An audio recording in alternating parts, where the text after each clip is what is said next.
Sveiki, čia Gintarė iš Tavo sveikata LT. Šiandien noriu pakalbėti apie motivaciją turėti geresnį sveikatą. Ir dauguma mūsų šiandien su tuo susiduria, su valios trūkumu, su motivacijos trūkumu, su ta situacija, kai pradedam gerinti savo sveikatą, ar tai būtų lieknėjimas, ar tam tikros ligos, ir po to suklumpam, pamirštam ir grįžtam prie ten, kur buvom. Noriu pakalbėti apie sveikatos kainą mūsų gyvenimui ir labai tikiuosi, kad šis trumpas video įrašas jums truputėlį padės susimastyti ir imtis truputėlį daugiau veiksmų, kas liečia jūsų sveikatą. Dabar iš kur kilo visos šitos mintys, kodėl tai rašinėju, yra labai daug priežasčių, bet vienas iš dalykų, ką šiandien su vyru vis gyvendami Ispanijoje, važinėdami po įvairias šalis, bendraudami su klientais ir tiesiog stebėdami aplinką, klientus, kaimynus, ką pastebim, kad yra žmonių, ypač žiūrint į senesnį amžių, gyvenam tokiam kaime, kur yra senesni žmonės, mažai jaunų, ir vieni senukai, kuriem yra 80, 90 metų, netgi 100, vieni tvarkosi savo sodą, vaikšto, važiuoja, netgi jodinėja arklių ar gano avis, o kitas gali jam būti 70 metų, pavyzdžiui, mūsų kaimynas, su kuriuo neblogai sutarėm, jam yra 70 metų ir jis jau nemato vieną akim, labai sunkiai prigirdi, pilna problemų, džiaugiamės tą dieną, kai jisai vaikšto ir pastarąją savaitę jis nustojo vaikščioti. Ir jam teko važiuoti pas daktarus ir pradėti gerti vaistus tam, kad galėtų paprasčiausiai vaikščioti. Ir tie vaistai yra panašu į morfėjų, tai yra realiai narkotikas, kuris tave, tu nebelabai orientuojas aplinkoj, tu nebelabai esi savas, vien tik dėl to, kad jam nuimtų skausmą ir kad jis galėtų vaikščioti. Tai atrodo panašus amžiai, bet tik dėl to, kaip jie rūpinosi savo sveikata, kaip jie mylėjo savo kūną, kiek daug apie jį galvojo, čia yra tas skirtumas, kuris mus labai jaudina ir labai jaudina neigiamai ir kuriam tikrai norim padėti ir norim padėti ne tik žmonėm, kurie turi tokias problemas, bet visa tai ateina iš anksčiau.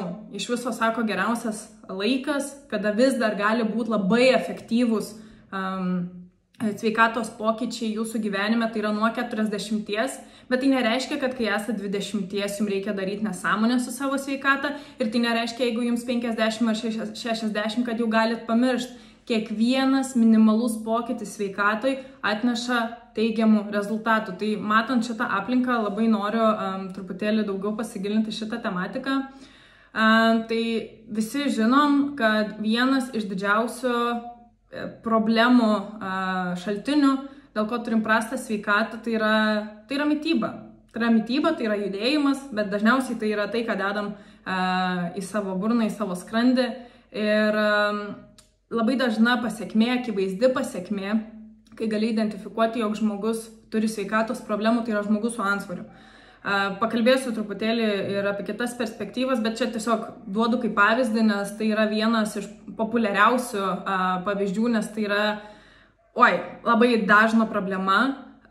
Ir faktas, turim daug klientų, kurie būtent ir nori nusimesti svorį, pagerinti sveikatą, bet su kokia mąstysena labai dažnai susiduriam, tai yra, kad žmonės sako, kad, žinai, nekrenta svoris, man čia jau virš tiek ir tiek metų ir aš čia jau nebegaliu keistis ir man tiesiog jau nebekrenta svoris, aš ten, kai jaunystėje buvau, man labai krisdavo, o dabar jau nebekrenta dėl to, kad mano toks amžius. Tai ką noriu pasakyti, kad jeigu taikysit tą pačią strategiją, kokią taikot dabar ir jums nepavyksta, tai negalit tikėtis kitokio rezultato. Jūs turit bandyti skirtingus būdus, jūs turit edukuoti save, ką reikia keisti, kaip reikia gerinti maistą, kad turėtumėt geresnę sveikatą. Nes jeigu darysit tai, ką darėt 20, labai didelis šansas, kad šiandien jums gal net ne visai pavyks, nes jūsų kūnas pakitęs, jūsų kūnas yra žymiai labiau apterštas, žymiai labiau nudulėjęs, ar ne, čia tas pats kaip tvarkyti ar naują mašiną, ar mašiną, kuriai 20 metų jau, ar 30, ar daugiau. Yra skirtumas, bet visada yra begalė strategijų, kaip galit gerinti savo sveikatą. Tai tiesiog numeris 1, ką noriu pabrėžti, kad taikant tą pačią strategiją gausit tokius pat rezultatus. Tai geriau ieškokit skirtingų strategijų. Ir ką labai dažnai matau vyresnio amžiaus žmonėse, kad jie dažnai remiasi savo galimybę pagerinti sveikatą, pasilygindami su savo aplinka. Giminaičiais, kaimynė, drauge. Ir ką labai dažnai girdžiu, tai yra, kad mano kaimyniai nepavyko, vat jinai bandė tą dietą, vat jinai bandė ten pirkti organiškus produktus, jinai bandė ten mažiau mėsos valgyti, tada kažką ir vat jai nepavyko. Tai ir man nepavyks. Tai pagalvokit, su kuo lyginatės. Taip, yra begalė žmonių, kurie bandė pakeisti strategiją ir jiem nepavyko. Ir yra begalė žmonių, kurie bandė pakeisti strategiją ir jiem pavyko. Jūs turit lygintis, jūs turit klausyti, jūs turit semtis žinių, motivacijos ir viso, ko jums reikia iš žmonių, kuriem pavyko, o ne iš kaimynės, kuri vis dar yra su antsvoriu. Tai pažiūrėkit, su kuo lyginatės. Ir aišku, geriausias ir negeriausias, o labiausiai norimas būdas, kaip pagerinti sveikatą, ar tai būtų sulieknėjimas, ar tai būtų tam tikrų ligų sumažinimas, tai yra viskas, ko norime, tai yra greiti, lengvi sprendimai. Tai yra piliulės, tai yra vaistai ir tai yra kažkokie kokteiliai ar kažkokie mišiniai, kurie stebuklingai pagerins jūsų sveikatą. Bandžiau ir aš šitos dalykus ir ką pasakysiu, žinokit, tai ir jūs bandėt, aš manau, bet yra svarbiausia keisti įpročius iš esmės, o netikėtis, kad ateis Dievas, ar ateis piliulė, ar ateis kokteilis ir pakeis jums visą sveikatą. Jūs esat šiandien su sveikata ten, kur esat, dėl tam tikrų veiksmų. Dėl to jūs turit pakeisti savo veiksmus, o netikėtis, kad ateis vienas kažkoks mažmužis ir paims ir pakeis jums viską. Taip, tai gali būti efektyvu, tai mėnesių, 2,5 metų tikrai yra žmonių, kas numetė su visokiom piliulėm, kas gydosi sveikatą su visokiais vaistais. Na, aišku, kartais būna situacijų, kai nėra kitos išeities. Bet iš esmės tai negalim tikėtis, kad tokie paprasti, lengvi, greiti būdai mums atneš sveikatą, kurią mes ir sukūrėme savo prastais ir neteisingais veiksmais. Tai nesitikėkit greitų rezultatų. Aš, kai augau, aš visada buvau linkus į stambumą ir dabar aš nesu tam svoriui, kur norėčiau būti, bet aš dėl to dirbu. Ir šiandienai labai džiaugiuosi, kad atsikračiau gal 20 kg ir jie jau labai ilgą laiką neatauga, nes aš pakeičiau veiksmus.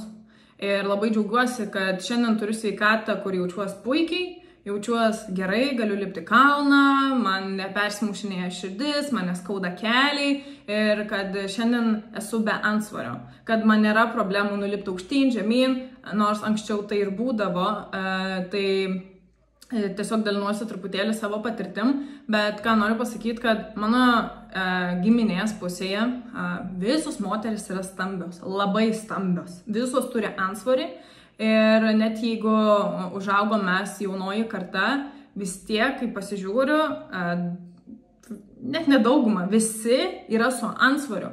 Ir mano pat mažumės irgi lipdė tą etiketę, kad čia genetika, čia visos tokios.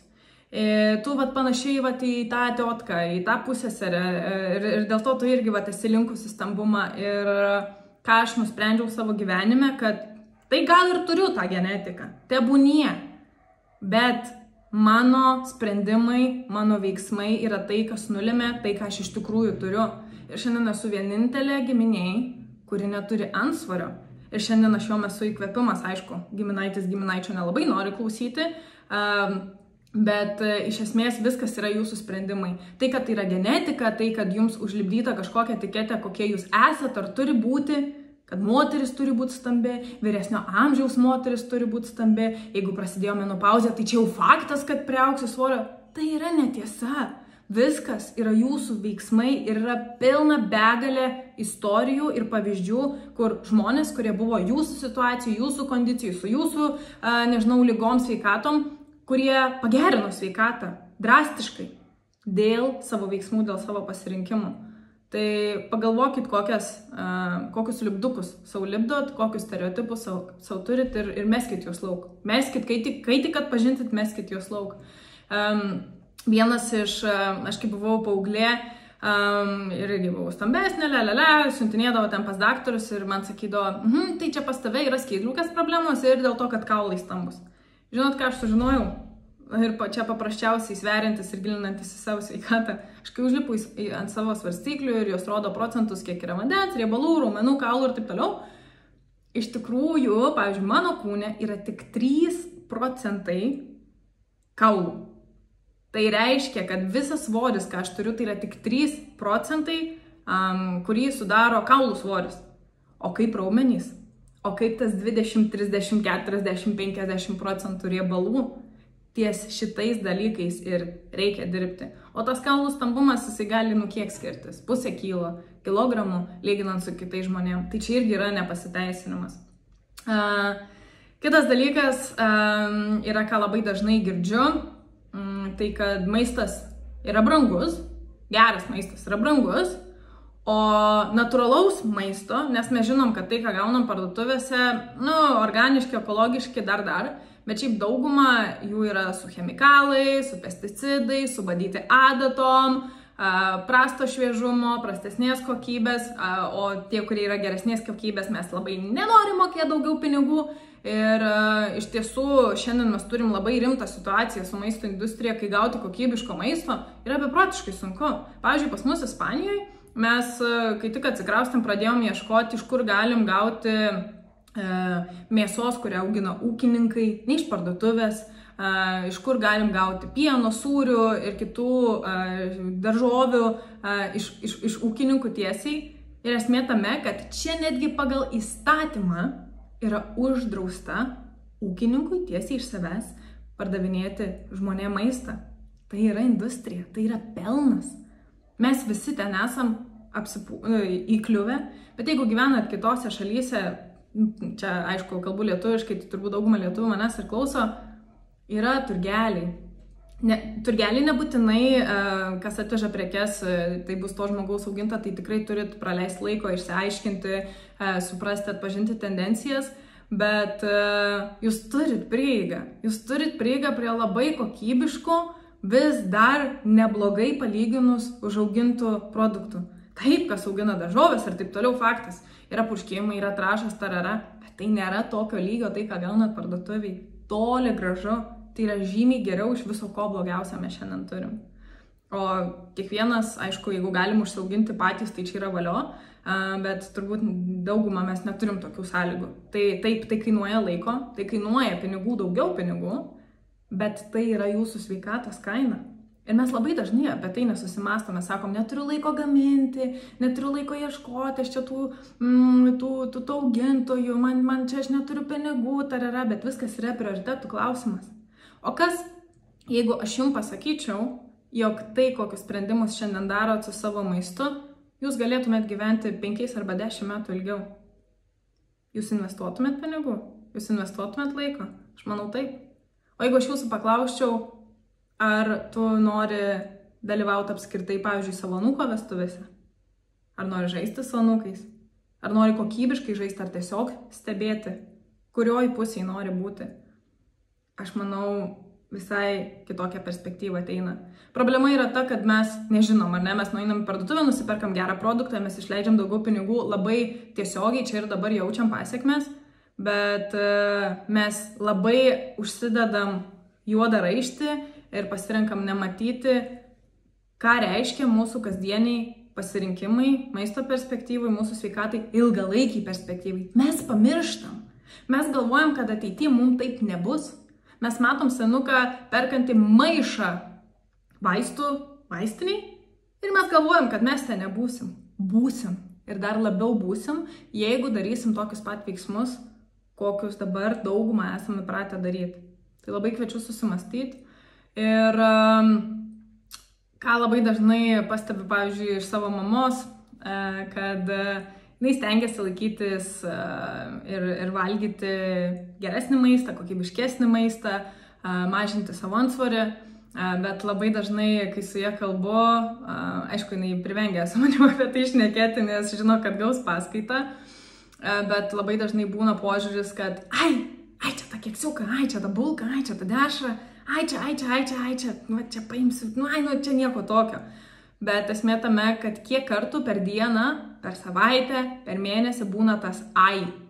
Taip, išvengti nekokybiško maisto, blogo maisto, kuris mums kenkia, su daug cukrų, su daug sočiųjų riebalų ir taip toliau, nėra lengva ir taip, tai pasitaiko, bet kiek dažnai tas pasitaikymas būna, kiek dažnai tas ai būna, čia ir yra visa esmė. Nes aš nebejoju, kad tas ai yra daugumos žmonių kasdienybė, o gal net kasdienių patiekalų ritmas. Kiek dažnai yra tas ai. Kitas požiūris, kita problema, dėl ko stringa motyvacija, valia, tai yra požiūris, kad kiek man lengva, tiek gyvensiu, kiek Dievas duos, tiek gyvensiu. Man čia aš darysiu, nedarysiu, mano sveikata bus tokia pat. Bet esmė tame, kad, nu gal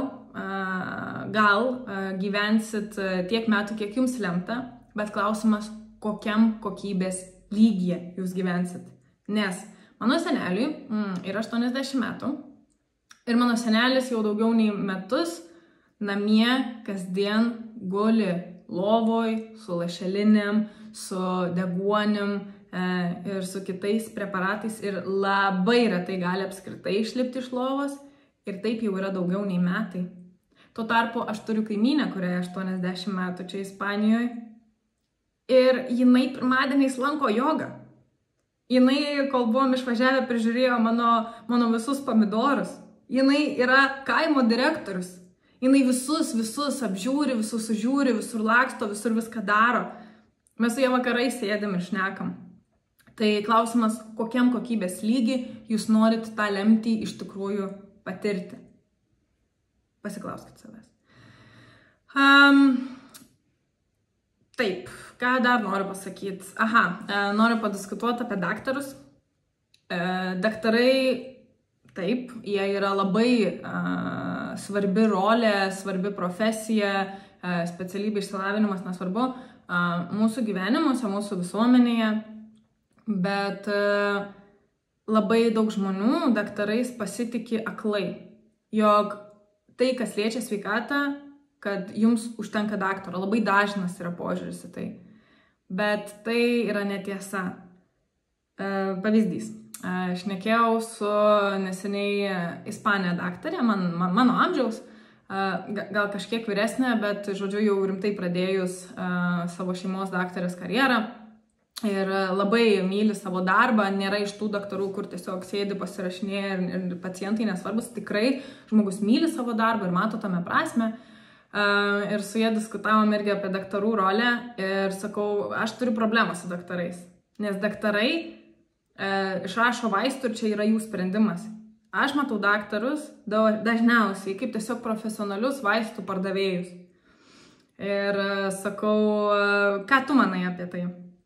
Ne, aš nesutinku, bet galų gale priėjom abi prie bendros nuomonės, kad daktarų rolė yra padėti čia ir dabar. Tai reiškia, kai jau problema yra nerealiai pažengus ir tik vaistai gali tam momente padėti, čia ateina daktarai. Ir labai puiku, kad jie išmano savo darbą, bet net ir jinai nemato savo kaip daktarės rolės tame, kad padaryti prevenciją, kad neturėtume tokios sveikatos. Arba kai jau turit blogą sveikatą, kaip ją išsigydyti ir pagerinti ne vaistais. O yra, milijonas būdų, milijonas pavyzdžių, milijonas istorijų, kaip tai padaryti. Ir dažniausiai visa tai ateina į tai, ką valgom. Tai tiesiog, ką noriu pasidalinti, kad nežiūrėkim į daktarus aklai, lyg tai būtų mūsų vienintelis ir pats geriausias šaltinis, kas liečia mūsų sveikatą, nes jų rolė ir nėra jūs mokyt, kaip sveikai maitintis, kaip sveikai gyventi, jų rolė yra jūs išgydyti čia ir dabar. O jeigu neturi problemų, tai geriau nesirodyk pas daktarus apskritai. Ir man labai patiko vienas pavyzdys Amerikos vieno geriausio širdies chirurgų, kuris buvo tikrai labai žymus, labai gerai išmanė savo darbą ir jis jau buvo savo karjeros viršūnėje labai žymus, labai žinomas, iš kitų šalių pas jį skrisdavo darytis operaciją žmonės. Ir galų gale, kai jam buvo 50 ar 55 metai, jis metė savo darbą, metė širdies chirurgo darbą ir jis pradėjo savo verslą ir įvairius tyrimus tam, kad žmonėm padėtų užkirsti kelią, kad jie neturėtų širdies ligų. Sako, man tiesiog atsibodo matyti tuos pačius pacientus, kurie ateina pirmą kartą, aš jiem pravalau kraujagyslės, po 2 metų jie vėl ten pat. Nes jie nepakeičia priežasties, kas ir sukelia, pavyzdžiui, užsikimšusias kraujagyslės. Jis net pakeitė profesiją, nes tiesiog suprato, jog jo tikslas yra didesnis, o daktarų, chirurgų rolė yra padėti čia ir dabar, bet nepadėti gyventi kokybiškai. Tai noriu, kad apie tai susimastytumėt ir noriu, kad paklaustumėt savęs tų klausimų. Žinau, kad jie yra sunkus, žinau, kad pokytis yra sunkus ir žinau, kad tai reikalauja ir laiko, ir pinigų, ir pastangų, bet paklauskit savęs, nes visa tai yra verta. Kiek metų daugiau norit gyventi, kiek daugiau metų norit kokybiškai gyventi, kiek daugiau kokybiškų patirčių iš tiesų norit turėti. Labai lengva galvoti, jeigu esat jaunesnė pusė, bet netgi aš skaitausi jauna, bet netgi aš galvoju apie visus šituos dalykus, kas lemia sveikatą ateityje. Tai labai kviečiu susimastyti ir jūs. Ir jeigu laikėtės vienos strategijos, kas liečia sveikatą, išbandykit kitą, išbandykit naują ir žiūrėkit į pavyzdžius, kurie yra verti vadintis pavyzdžiu, o ne savo kaimynės, ne savo draugų ir nusiplėškit visus stereotipus, kad turit savo galvoj. Visą tai šneku labai iš širdies, su dideliu tikslu iš tikrųjų pagerinti kiek įmanoma daugiau žmonių sveikatą. Labai džiaugiuosi, kad galiu prisidėti ir prisidedu ir pakeičiu žmonių sveikatą. Labai noriu, kad ir jūs apie save susimastytumėt ir jeigu galvojat, kad neturit problemų, pagalvokit, su kuo lyginatės. Ar tai yra normalu turėti antsvorį, ar tai yra normalu turėti tam tikro lygio cholesterolį, kraujospūdį ir taip toliau. O gal iš tiesų esat puikios labai formos, tai irgi labai kviečiu susipažinti. Ir geros dienos, ryto ar vakaro jums. Čia buvo Gintarė iš Tavo Sveikata LT.